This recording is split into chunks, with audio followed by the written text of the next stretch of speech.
সত্যি করে একটা কথা বলুন তো, আজ সকালে ঘুম থেকে উঠে বা রাতে ঘুমানোর আগে ফেসবুক বা ইনস্টাগ্রামে স্ক্রল করতে করতে কতবার আপনার মনে হয়েছে, ইস, ওর লাইফটা এত সুন্দর কেন, আর আমার লাইফটা এরকম কেন হলো না, আমার লাইফ কেন এত বোরিং। বুকের ভেতরটা একটু মোচড় দিয়ে উঠল।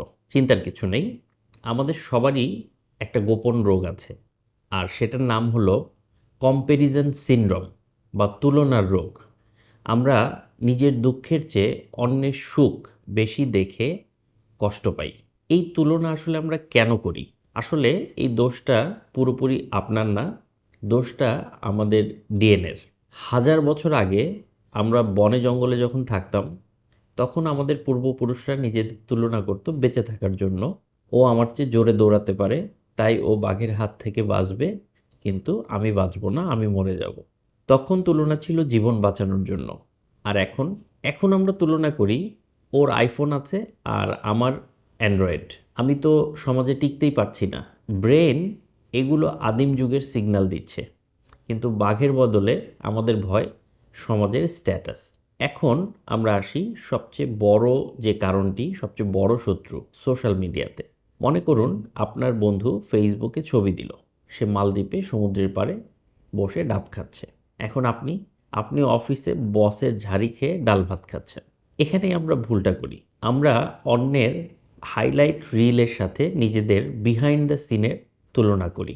একটা গোপন কথা হলো, ওই যে বন্ধুটি হাসি মুখে ছবি দিয়েছে, হতে পারে ছবিটা তোলার 5 মিনিট আগেই সে একটা ঝামেলায় ছিল, কোনো একটা প্রবলেম হয়েছে, ঝগড়াঝাটি হচ্ছে, কিংবা তার পুরো ট্রিপের টাকাটাই হচ্ছে লোন করে নেয়া।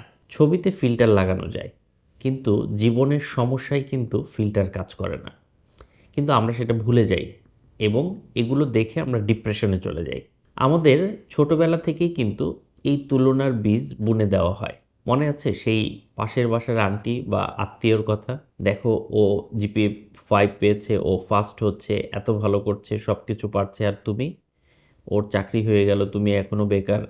এমনকি আমরা বড় হওয়ার পরেও নিজের অজান্তেই ভাবি, আমার কলিগ আমার পরে জয়েন করে প্রমোশন পেয়ে গেল, আর আমি এখনও গাধার মতো খেটেই যাচ্ছি। বিল গেটস যদি ইলন মাস্কের সাথে তুলনা করে মন খারাপ করে বসে থাকতো, তাহলে কি মাইক্রোসফট হতো? নাকি সেও আমাদের মতো স্ট্যাটাস দিত, ফিলিং স্যাড উইথ $60 বিলিয়ন? তুলনা করলে আসলে কি ক্ষতি হয়? তুলনা হলো আনন্দের চোর, থিফ অফ জয়। আপনি যখনই অন্যের দিকে তাকাচ্ছেন, আপনি নিজের অর্জনকে অপমান করছেন। ধরুন আপনি অনেক কষ্টে একটি সাইকেল কিনলেন, আপনি খুব খুশি। হঠাৎ দেখলেন যে আপনার বন্ধু সে বাইক কিনেছে, ব্যাস, আপনার সাইকেল কেনার আনন্দটি মাটি হয়ে গেল। অথচ 5 মিনিট আগেও কিন্তু আপনি খুশি ছিলেন। মানে আপনার খুশিটা এখন রিমোট কন্ট্রোলের মতো অন্যের হাতে চলে গেছে।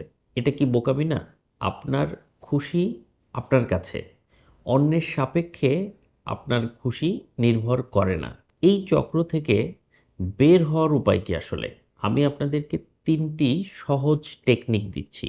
একটা টেকনিক হলো, আপনি নিজেকে নিজের সাথে তুলনা করুন।